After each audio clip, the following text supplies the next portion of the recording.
For the latest on this, we can cross live to our correspondent, Maria Girth-Niculescu, in the capital, Addis Ababa. Thanks for joining us, Maria. Now tell us more about the World Food Programme's assessment of extreme hunger in Tigray.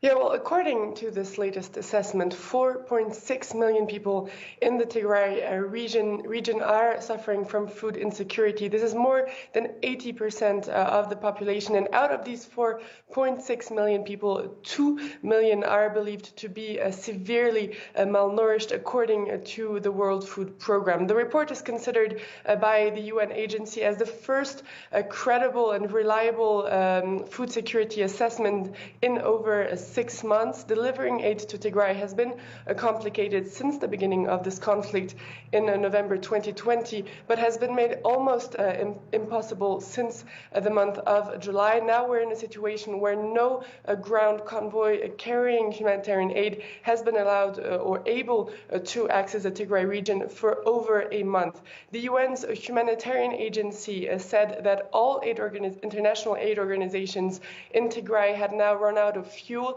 and that the little aid that they were able to deliver had to be transported on foot. And with renewed fighting in the Afar region, this has further constrained the delivery of humanitarian aid to Tigray. The Afar region has the only accessible road that can actually enter Tigray at this moment and reach the regional capital, Mekelle. So we're in an extremely we're seeing an extremely severe humanitarian crisis in the region at the moment. And as you mentioned, the humanitarian conditions, those dire conditions fueled by the ongoing conflict. What's the latest in the fighting?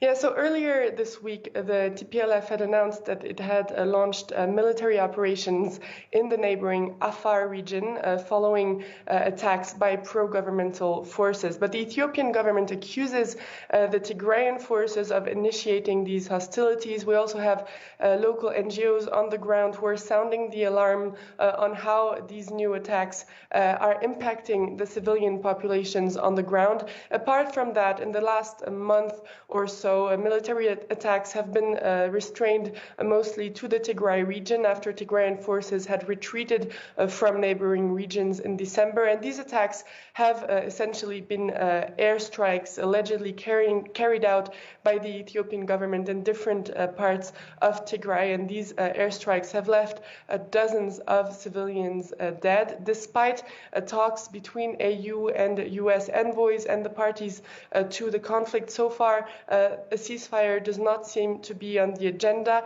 And in addition to that, the territorial claims by the Amharas in southern and western Tigray are far from being solved, and this could pose an additional obstacle to peaceful settlement of this conflict. Maria Girth-Niculescu, thanks for that update from the Ethiopian capital, Addis Ababa.